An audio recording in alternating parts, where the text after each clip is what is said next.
live here on YouTube with an SGC reveal video. Of course, I know the majority of people who watch this video will be watching it archived, but I am doing it live here. This is 94 total cards involved in this submission. It's theoretically 2 submissions. So I've got a little stack here from the Bowman Special, which have been done for a while.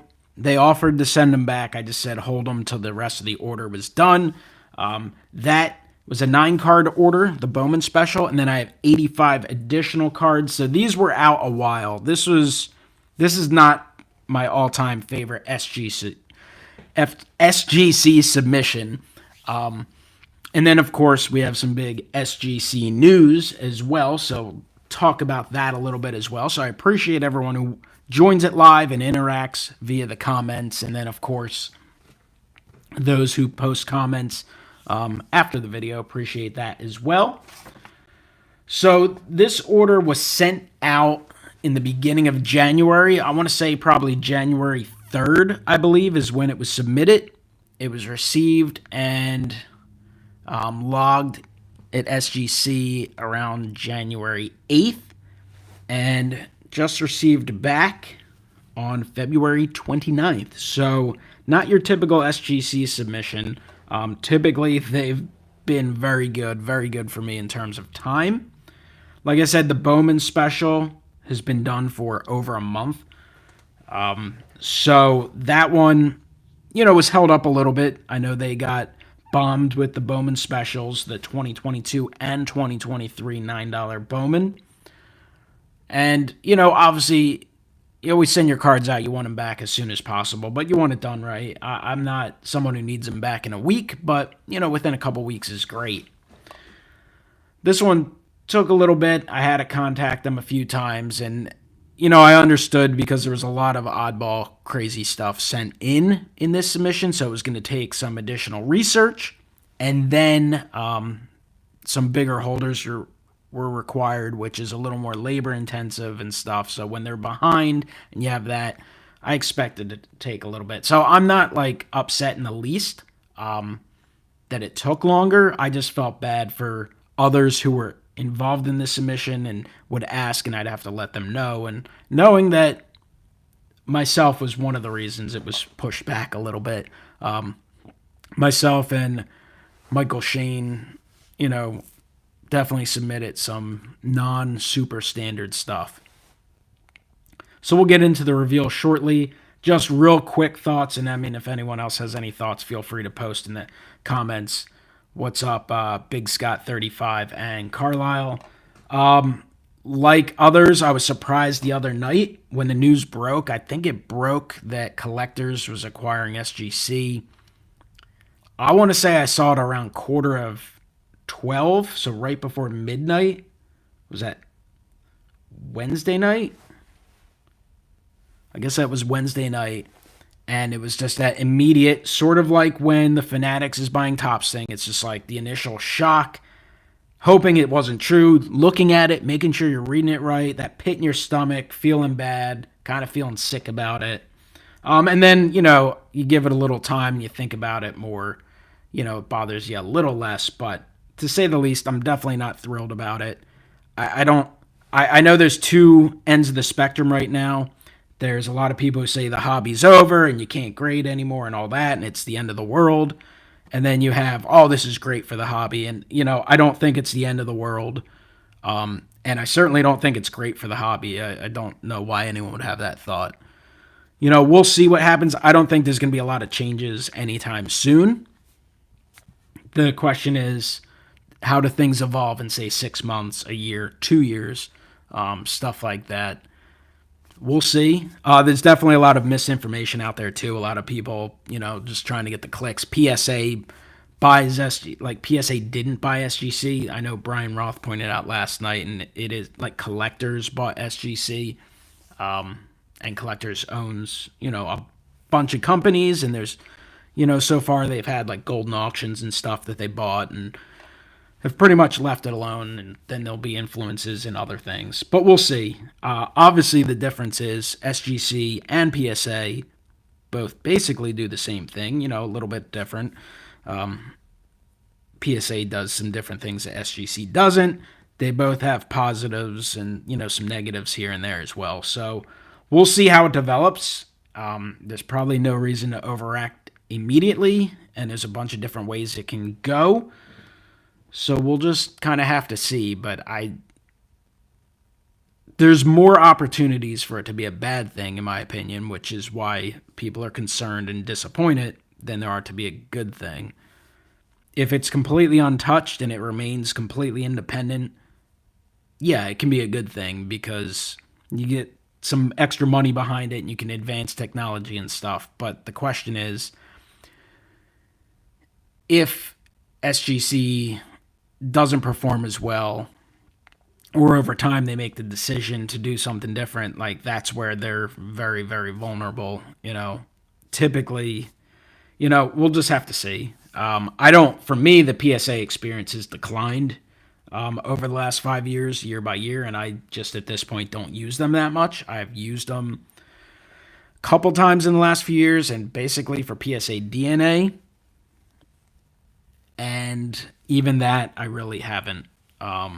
Whereas SGC has just improved and gotten better and better, in my opinion, generally speaking, over the last few years. A few hiccups here and there, of course, but we'll see if that continues. You know, the typically great turnaround times, of course, this isn't an example of that, but great customer service and, you know, something different. I mean, I hear people on occasion who don't love the slabs complain about the slabs, and the reality is some cards just look better in an SGC slab and some don't.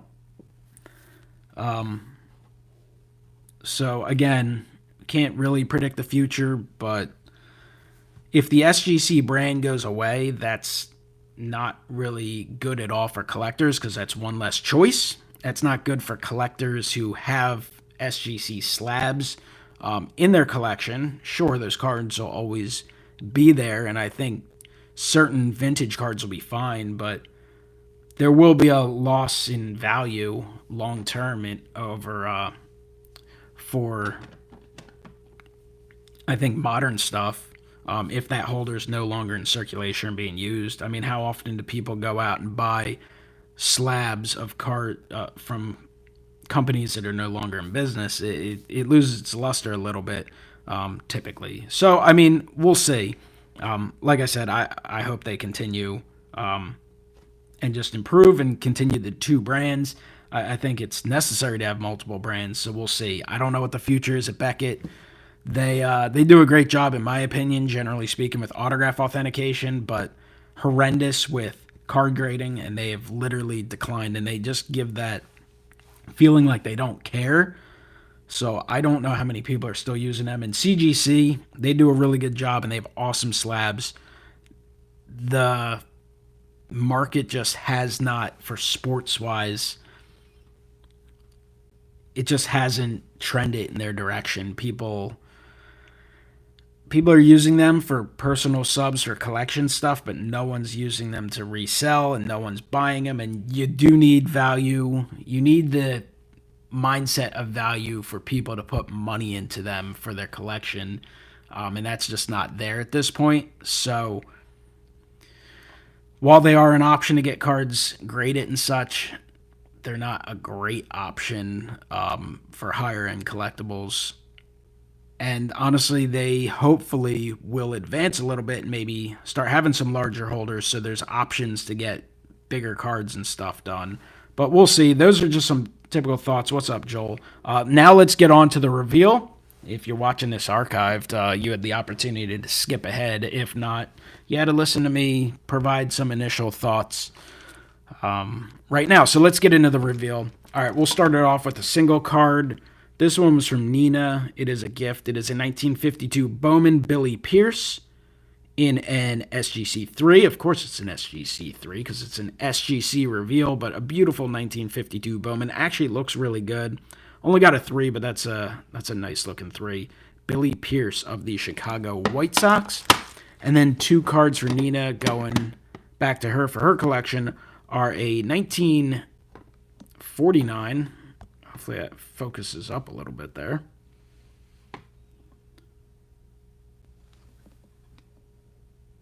A Joe Gordon 1948-49 Leaf Gum Company. Beautiful looking card there. Love those 48-49 Leafs. That one is in a 3. And then a 57 Topps Billy Pierce in a 4.5. So nice Billy Pierce there. So those are the first 2 cards of the order. Those were for Nina. Now we got some cards here for some different people. We'll go with Big Scott 35, who is on here watching live, and you'll be able to watch him live on Sunday night, 7 p.m. I'm pretty sure his Let's Talk topic will center around SGC. Just a hunch. So the first card here is a 1979-80 Topps Wayne Gretzky. This one was authentic, so they authenticate it and encapsulate it. Minimum size not yet met. Or not met. Minimum size not met. Of course, it wasn't yet met. So the Gretzky, and that's just unfortunately very common with these cards from this era, especially on the hockey side of things. Just the quality control was not the same as it is now. Not that it's perfect now, but the sizing, there's a lot of issues with them. These are for the Big Scott 35 set. Sometime soon, I'm sure we'll get a full set reveal on his channel. It's a 1966 Topps Batman card 43, the Bat Gas Mask in a 4.5. These Batman cards do look very nice in the SGC holders. Here is a 2 on card 44, Flying Fist.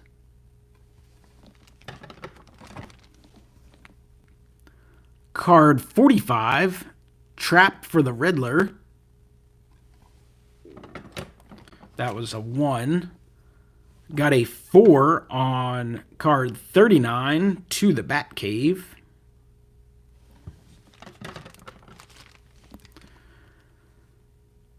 Got a 1 on the Robin in Peril, card 42.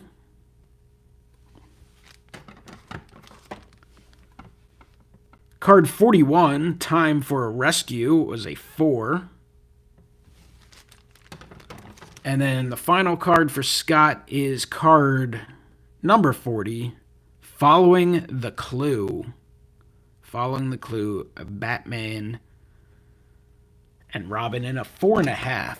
So I'll be doing, I have an SGC order out now that was sent recently, and then I'll be dropping one off at the Philly show, and then we'll kind of see. I mean, I plan on continuing to submit with SGC. I'm hoping not a lot will change, but then again, who knows long term. And I'll be doing some CGC subs as well. I'll probably be doing some Beckett autograph authentication subs, and I'll have to decide if I want to do anything with PSA. I have a Joe Montana rookie I kind of want to send to PSA. It'll be a low grade. It'll be like a 2 or a 3. And that's the type of card, if you're going to get it holdered to sell, like, it's worth it. If you got a PSA 2, it's just that much of a difference. But I got to see if it's worth doing. We'll see. I've submitted so much stuff with PSA over the years. I'm trying to decide if I want to go back and do any more. All right. So next submission, this is a group for Robert Gonzalez. He's got some Yankees for his collection. This is a 1951 Bowman, Jackie Jensen in a 1.5. Got a whole mix of stuff. Some non-sports coming up, some football, some modern stuff. Is a 51 Bowman Johnny Mize in a 1.5. And I guess my biggest disappointment with this order, I didn't mention at the beginning, is there's 10 cards that weren't holdered. 6 for me and 4 for Michael. And of the 6 I didn't have holdered, 3 I'm not surprised. That's what I would have expected. But there's 3 I'm like very disappointed in that they weren't holdered. So I might have to contact and just, especially because 2 of them are the same set that other ones that were holdered. So I kind of want to find out there. Hopefully I didn't rush them into just finishing up the order or something. I don't think I was too much of a pest when I was kind of reaching out, but we'll have to see. All right, here's a 59 Bowman Billy Martin in a 4. It's a nice looking card. Billy Martin, 57 tops and a 2.5.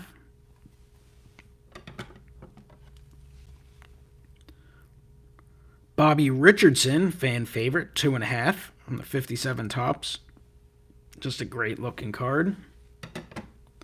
And final card for Robert is a 1954 Bowman Hank Bauer in a 3. So a 3 on the Hank Bauer. We got some cards for Ed. He is Wesker Griff. And he sent in quite the mix. So he sent this 2003 Yu Yu Hakusho Ghost Files. I don't know what this is. But Yusuke, it's from a starter deck, got a 6. Could easily be butchering these names. I gotta be honest, never heard of this stuff. This is another one from the same set. It is Haie in an 8. So nice looking cards. I know Ed was a little disappointed in the 6. And then he got an 8 in the other one. I'm sure they're not high pop cards. It's another one for Ed's collection. It is a 2023 Topps Chrome Cody Clemens Orange Refractor, serial numbered 7 of 25. That received a 9.5. Cody Clemens, son of Roger. This is a cool card. Would love to have this at some point in the collection. I might have to look into the Cracker Jack. This is the Mini Gray, serial numbered out of 25. Chase Utley, 8.5. Card looks very nice in the SGC Tux. No, Ed was hoping for a little better than an 8.5, but this is the type of card.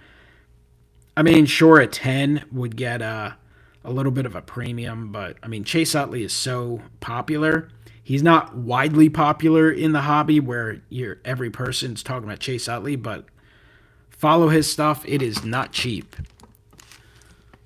He is among the most popular athletes in Philadelphia history. 1997 Pinnacle Totally Certified Scott Rowland Platinum Blue, numbered out of 1999, received an 8.5. I wonder how Ed would have done if he peeled this. Typically, if there's not like a print line on it or a refractor line in some, I don't know if these do. Sometimes it will help the surface a little bit because these peel-offs can have some issues.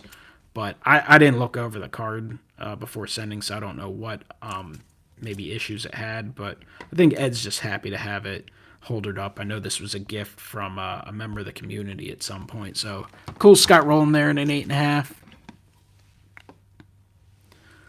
This is a tough one. You don't see any of these either available listed or even in recent sales. It's a 2021 Panini Diamond Kings DeLong Super Short Print of Bryce Harper in a 9.5. So Ed, I think one of his goals in this order was to send in some Phillies I didn't have to make me jealous. All right, I know this is one Ed was super excited for. He was hoping to get a grade closer to a 5. That's what he was led to believe from a dealer at the Philly show. So maybe he'll be bringing this with him at the Philly show. Maybe we'll get a live video of him giving his thoughts to the dealer. We'll see. But this is a 1911 Royal Bengals T68 General Sherman Heroes of History in a 2. I mean, I don't know. This is a type of card for me. If it's for my collection, obviously you always want the highest grade possible, highest grade that a card deserves, but like, I don't even barely look at it. It just looks so nice in the holder, and it's a beautiful looking card, older card, of course. I always think they're great. That's the way I feel when I send in vintage for the PC. And here is another Sherman for the Ed collection. It is a 2009 Topps Heritage American C26 William Sherman. This is the Chrome Parallel, numbered out of 1776, received an 8.5. Just off the bat, definitely some centering issues left or right, no doubt about that. I'm sure that played a little bit of effect. But even these cards, can have little surface issues and such. So those are the cards for Ed. And then we got some cards for Mike M. Then we're going to have cards for Michael S. And then we have 2 different stacks for me. So this is for TTM Mike, who is on YouTube, making pickup videos and all sorts of stuff. So we have a 2022 McFarlane Toys DC Multiverse, and now defunct Multiverse, Black Adam in the hero costume in a 7.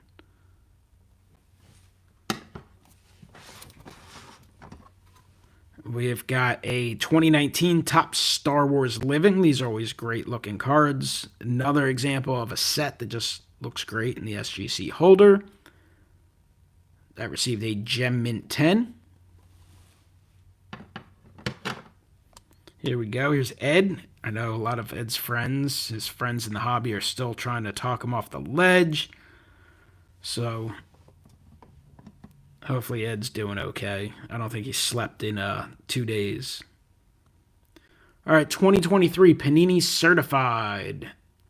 Thibodeau from the Giants. It's a certified potential autograph numbered out of 149.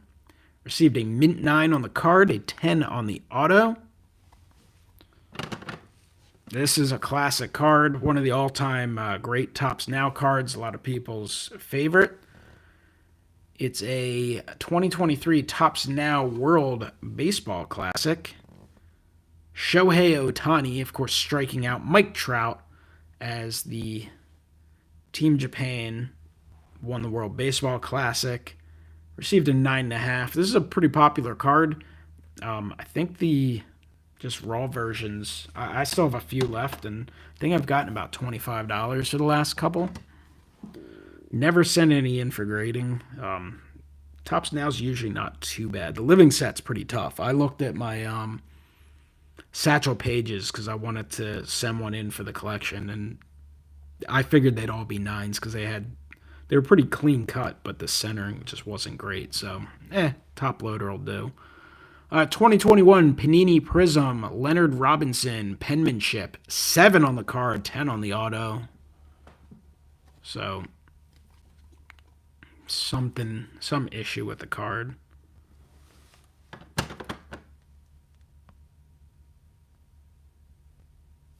Yeah, it's disappointing, Carlisle.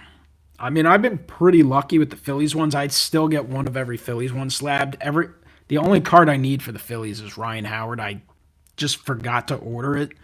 And I usually order a bigger batch just to try and get one, and then I just slowly sell them off, the extras. And I forgot to order it, and I think his print runs low. They were a little pricey when I looked at them. I got to look into getting one, and I got lucky with like Taiwan Walker. I bought one off eBay and I sent it in. I got a 10. So, I mean, I typically would like to at least get a 9, 9.5. But we'll see. I feel like the Phillies are due to get some more of those. They haven't gotten a ton. 2023-24 Topps Now NHL stickers. Connor Bedard. This is card 1. Received a mint 9. Mint 9 on card number 5 of Bedard. I know he's all the rage in hockey land right now. And then card number 15 is also Connor Bedard in an 8.5. So the Topps Now mini stickers. The stickers are definitely smaller than your typical card. Last couple cards for Mike. He's got a 9 and a 10 on auto on the Star Signings George Gervin from 2007-8 Upper Deck. And then final card is a Jordan Walker rookie from the 2023 Topps Game Within the Game, which is a nice looking set. And again, just a set that looks really good in the SGC tuxes. So cool, Jordan Walker. All right, we got some cards from Michael S., who always has a nice mix. I think some of these are for a friend of his because some of them don't feel like typical cards for him. But let's take a look real quick. I know Mike will be disappointed. He's got a few cards that were not slabbed. This is 1912 T207 William Sweeney. Do not grade, so not sure why. But that one was not holdered. This one was not holdered. They didn't even have details for it. Man, the focus is rough on this video. I wish the YouTube controls let you adjust focus. Typical camera stuff doesn't work. Kenny Thomas. So that wasn't holdered. I know it's going to be really disappointing about the Barney Pelties. It's a postcard. This says does not grade. I don't have the details. I know I had them written down. And then this is from the Barney Pelty store, family store postcard. They also did not slab or grade that. So kind of unfortunate there. The cards they did do for Michael include a 1936 Galler Limited Kid Berg Sporting Personalities in a 5. Got a 1972 Topps U.S. Presidents William Henry Harrison in a 5. I remember when I was a kid, my dad, I think, had, I don't know if it was an entire set, but a big stack of these we used to have. We had these and like some flags from around the world, and I'm pretty sure he sold them at like a garage sale or something. But got a 5 on that. Got a 2022 Panini Diamond Kings Hank Greenberg 9.5. This is the antique framed masterpiece from 2022 Diamond Kings, 1 of 1. And Big Scott, like I mentioned before, he is doing his live shows. It's supposed to be 7 o'clock this week. I actually forgot. Scott, you're probably on here. I got to talk to you afterwards. I might actually have something that night. Like, I should be able to do it, but I don't know. 7 o'clock, I might be a little late. I will have to let you know. All right, next card. I think Ed might pick up one of these. Peanut Butter and Jelly rookie card. 2022 Topps Allen and Ginter. Get That Bread. 9.5. Mint Plus. Peanut Butter and Jelly sandwich. I'm seeing a family member for the first time in a while. I have a family dinner thing, and I might be getting some cards. Might be interesting. We'll see. If it turns into what it could be, might have a cool video next week on the channel. We'll see. We will see. I don't want to get too excited, but some family collection might be found. I don't know. We'll see. A 1965 Fleer. Hogan's Heroes. Number 64. Get Away, You Big Clown. That's a 1. 1 on that.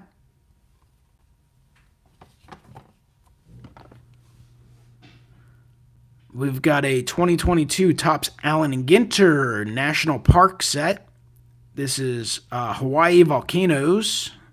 These minis are pretty neat. The Ginter Chrome version is really cool, too. This is a Mint 9. Thank you, Nikki. All right, we've got a 1910 Cope Bros and Company Limited. This is very cool. Number 18, Harrop. Clips Noted Footballers. That one's at 2. Just old historical cards like that are just cool. All right, this one received an authentic minimum size not met. And it is a 1911 Piedmont Cigarettes T205 AA Mattern. Another authentic. This one is literally just authentic. No reason given. It is obviously been well loved. It's a 1909 to 11 Old Mill Cigarettes T206 Bill Sweeney. What's up, Gary?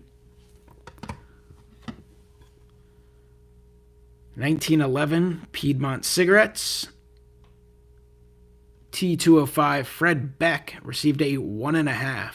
I like the T205s, the little logos, team logos and such. I think they're, pretty cool cards. So if you don't have one in your collection, I think you should get one in your collection. But then again, you just got to collect what you like. But I think you'll like it if you pick one up. All right, so the last batch of stuff is things for me. Let's go over the things that were not slabbed for me. So this is from a late 1800 Spalding magazine. I didn't think they would slab it. I thought it would have been awesome to get slabbed. It's the late Charles Ferguson, star pitcher of the Philadelphia Club. Charlie Ferguson tribute from Spalding magazine. He died, I guess, 4 years into his career. Again, did not expect that to get slabbed, but was holding that hope. This one I thought maybe, but again, I didn't really expect it. This was not a wide release of any kind. It's a tribute card of Richie Ashburn. This was provided at his memorial service. So, I mean, you can find these at some of the shows. It's a cool card. Not an expensive card. Probably not theoretically worth getting graded unless you love having it encapsulated in your collection, which I would have loved. But that's the type of thing I could see CGC slabbing if it was the right size. Would love to see them get some bigger slabs because they've been very, very lenient on all the crazy stuff they slab, which is awesome. I like. This one I knew they weren't going to slab as well. It's a Richie Ashburn. Again, it's cut out of a publication. So didn't expect that, but I figured the hell with it. I'll send in. So these two I'm kind of ticked off about. I got to find out why they didn't slab it. It's a 1967 Philadelphia Phillies team issue. It's a safe driving issue. Johnny Callison do not grade. What I don't understand is I sent in about 10 of these, and most of them were graded and slabbed. And I just wanted these holdered up. Johnny Callison, obviously a great looking card. So, disappointing there. Language, what'd I say? And then a 67 Richie Allen. So this one I'm super disappointed because this is the main one I wanted to get slabbed to the collection. Like I said, I sent in about 10 of these. My plan was to keep 2 or 3 for sure. And then the rest, I was going to pop up on eBay at not cheap prices, not, rush to sell prices. And I'd sell some off here and there, but the Allen was not slabbed. So disappointing there. And then the biggest disappointment, because this is the priciest card in this order, is a 1887 Gray Studios Charlie Ferguson cabinet photo. They did not slab that one either, so super disappointed in that. And again, this is the type of thing, authentic, perfectly happy with it. Just wanted to get that one holdered. So I got to look into those last 3 to see if there's any way I can get it done. I mean, the last one, the Charlie Ferguson, I don't know if PSA would do it either. That's the type, I'd pay $100 just to get it done. Ooh, we got 2 more cards for Michael I forgot about. He's got the 1935-36 Diamond Matchbooks, Walter Stevenson. That one's authentic. I love these matchbooks. I've got a couple of them in the collection. And another one that was authentic is the 1937 Diamond Matchbooks, Bill Lee Blue. Got to get Ed to pick himself up a Phillies matchbook. Maybe that's something he can put on the list at the Philly show for his collection. He can start adding some cool Phillies items. Got to get him away from just investing in Juan Soto. Got to get him into the true collector. He's in a good start here with, slabbing Cody Clemens cards, but we'll see. He's got to prove himself. All right, so here are the cards for my orders. I'm going to show off the Bowman Special first, and then I have a bunch of bigger cards, and then I have some more standard size cards. So first one here, this is a 2023 Bowman Spencer Jones Chrome Prospect Auto Speckle Refractor, numbered out of 299, received a 10. So no auto grade, so I guess they didn't think the auto was a 10. I mean, the auto looks pretty solid. I guess it's a little light. This card was definitely going at a decent price. This was a redemption. It came back. This is one of the few cards I've sent in that I honestly didn't really look at. It looked decent centering. It was sealed up by Topps, and I just kind of took a chance that the surface was good. I think I was running out of time and just said, the hell with it. Even if it gets an 8 or a 9, what's the worst? It's a $9 special. Two of these Junior Camineros. He's got a few rookie cards in Topps Series 1. Inserts. He should be in Series 2. Came up late last year. He'll be one of the big Rays rookies this year. This is his 2023 Bowman Mega Box. First Bowman in a Gem Mint 10. I think Bing Scott might have gotten a few of his cards graded in the past as well. And here's a second one that also received a 10. And then Jackson Chourio. He should be in Series 2 as well. He'll be one of the favorites for potentially winning Rookie of the Year. So this is his Mega Box First Bowman from 2022. Received a Gem Mint 10. And then a Mint 9. Mint 9 on the second one. And then I got a couple of his standard Bowman Chrome Prospect Parallels. Gem Mint 10. And a Gem 10. I love how the first one was perfectly focused, and then the second one, not so much. And these two for the collection, we got the Bryson Stott from the National Pack and a Mint 9. Again, obviously hoping for the 9.5 there, but got the 9. And then a Gem Mint 10 on the Bryce Harper Gold Refractor, serial number out of 50. And this card came from Brad, 8671. At Christmas, this was a gift, and it looked great, and I thought it would look great in the holder, so I sent it in, and it was a Gem Mint 10, so thank you, Brad. All right, bigger cards, bigger items of mine. 1944 to 45, Albert type. Hall of Fame postcard, Ed Delahanty, one of the all-time great Phillies, played in the late 1800s. These are just some old released, right now you could go to the Hall of Fame, or you could probably order online postcards of all the Hall of Famers. This is just an older version, so super cool. So you had the Delahanty for the Phillies collection, and then Connie Mack for the Connie Mack collection. That's a 4652 Albert type Hall of Fame in a 5. So very, very cool. Super sweet. Happy to have them back. Now we got the safe drivings, which the ones that were slabbed, and I kind of compared the sizes. The sizes were all fine, and this is 67 Philadelphia Phillies team issue, Gene Mauch, safe driving in a 3. So a 3 VG. Manager of the 64 Phillies, one of the greatest collapses in baseball history, sadly. Thankfully, the Mets beat them out in 07.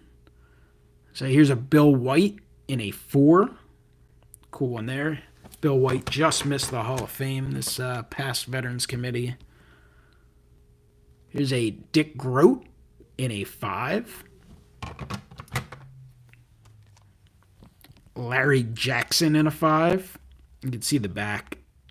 Back has player's name and some information and some details about him, and then the safe driving stuff, promotional cards. Here's a 4 on the Chris Short.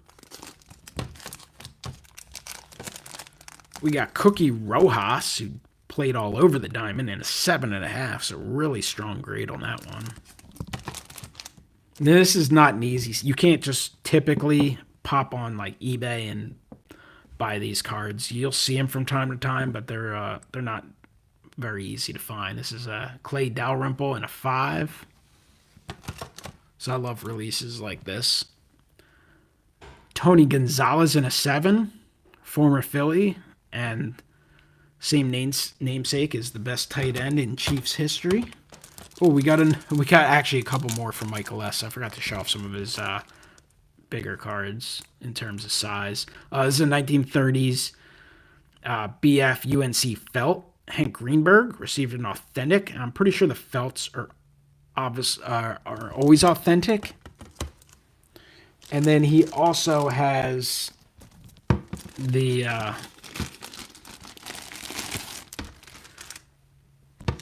1939, and these are always harder to show off just because of the size, but 1939 Goudy Premiums Hank Greenberg. That one received authentic evidence of trimming. Those big slabs are nice. They're just a little more difficult to handle on camera and fit in the screen. I got a few of them here. This card is just awesome. I'm sure some people will be like, what the hell are you spending money to get it slabbed? But it's a 1984 TCMA Greats. Card 20, the 1950 Phillies.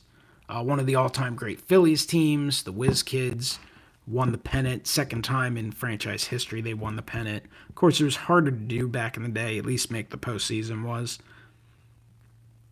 But Eddie Sawyer on the back, the manager. So, great card there.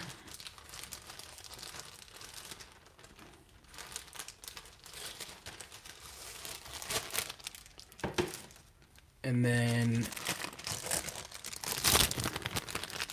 this turned out to be a much lengthier video than I was anticipating.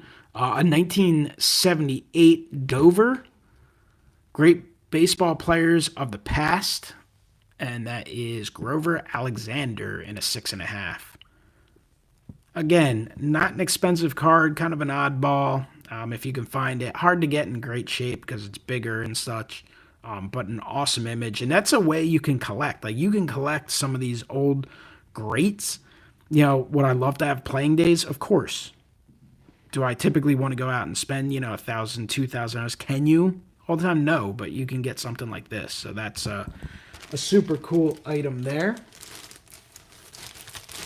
And then one more big one, and then we'll get to those last few standards. And this is cool. Wouldn't be my first choice for the player in this set. I actually really want the Richie Ashburn, but it's going to be hard to acquire. You barely ever see them, and they're pricey. 1948 Philadelphia Bulletin, Johnny Blatnick. It's a stand-up. They're hand-cut. These aren't... The Phillies are more... So in 48, they did the Phillies and they did the A's. The A's are pretty cheap. I actually have a bunch of the A's ones that I had acquired on my eBay store at like $20 a piece. And they sell from time to time, but the Phillies just go for more. The Phillies are just, at this point, more collectible than the Philadelphia A's, generally speaking. Of course, there's some Philadelphia A's from the past that are, amazing and go for a ton, but Phillies are just a more collectible franchise at this time. So these, you can get them at a decent price from time to time, but you're rarely ever going to see them graded. They're just too expensive to grade, so... And they're paper thin. They're cut out of a newspaper, so they're not going to be in great shape. But the Richie Ashburn, you're talking about $500 if you're lucky. Blatnick, I'm sure I got at a pretty good price. But that's a cool card, or cool item. It's not even really a card. But I'm thrilled to get that one holdered up. Definitely the type of item that's very difficult to store or get in a proper holder. All right, appreciate all you guys who have stuck with both the live stream and those who watch the archive. Appreciate any thumbs up and comments. Even if you watched it live, if you want to post some comments after it's archived, certainly wouldn't turn that down. All right, last few cards. We got a 2023 Panini Mosaic CJ Stroud in a mint 9. Had a fabulous rookie year with the Texans. Looks to be the real deal. We'll see how his second sophomore year is. Gem 10 on the second one. CJ Stroud. I think in the current order I have out, I have a red, white, blue Prism from Prism. So those are the Mosaic base. This one is just sweet for the collection. This one I was kind of hoping to get a 9 on, but I'm not surprised. Got an 8. They're tough. 2010 Topps Chrome Refractor Randy Moss. Just a great looking card. Amazing refractor shine. Obviously a Hall of Fame receiver. I think Moss does well with the Vikings, and then the Patriots stuff, his Raiders stuff, not as much, but that's just a cool card. So an 8 on that. That one's for the collection. This one I acquired in a deal of some stuff I bought to resell, but this one, I'm planning on keeping for the collection. It's a 2021 Mosaic Red Prism, Tom Brady, Gem 10. I think a lot of these others will be made available on eBay. This is a 1997 Bowman Adrian Beltre rookie, an 8.5. I thought this one looked a little better. I was kind of hoping to get a 9. I think maybe if you sent it to PSA, you would have gotten a 9. I don't know. Pretty clean front for a 97 Bowman. I mean, if you just follow via the back, you can see it is off-center, top to bottom a bit. But classic card, rookie of Hall of Fame third baseman Adrian Beltre. So an 8.5 on that. These, whenever I pick these up, I pretty much always get them graded as long as they look decent. Even in an 8, I'll list this on eBay. I have one in the collection already, and I've sold some others. The FF error. Say I list this today, I'll have 2 or 3 offers the first day. You'll always get your price or close to it. It's just an all-time classic card. I don't think it gets talked about all the time, even though people are aware of it, but it's a card that it seems like most baseball card collectors just want in their collection, and they prefer to have it graded because that was a time where there were a little more, let's just say the fakes were a little more out there, I think, than today. I mean, there's altered and all kinds of issues with cards today, but not just straight up counterfeits printed in someone's basement. So Billy Ripken F-Face in an 8. This is a cool looking card. 2011 Topps Allen and Ginter, George W. Bush in a mint 9. So even I had a presidential card in this order. This is just, a great looking image. I'd hope to get a little better than a 9, but, preferred the 9.5. But best first pitch in first pitch history, I'd say. That's from the World Series back in 2001. And then some vintage here. 1957 Topps George Kell in a 6. 1954 Topps Larry Doby in a 4.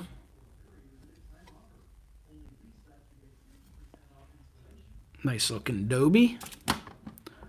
5.5 on the 1961 Topps Warren Spahn. Dual 10s on the 2021 Topps Chrome Platinum Anniversary Auto Orange Refractor, serial numbered out of 25. 10 on the card, 10 on the auto. Dale Murphy. And a 1963 Topps Power Plus featuring Ernie Banks and Hank Aaron. 5, an excellent 5 on that. And final card of the order is a 9.5 Mint Plus on the 2018 Topps High Tech Shohei Ohtani Orbit Diffractor. It's a 9.5 on the Orbit Diffractor of Shohei Ohtani.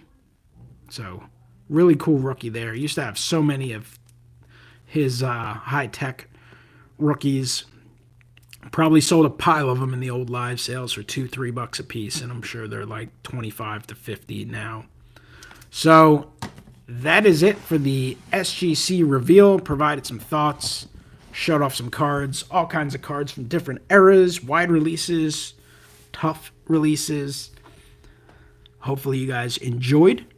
Let me know what you think down below, and I will talk to you next time. Have a great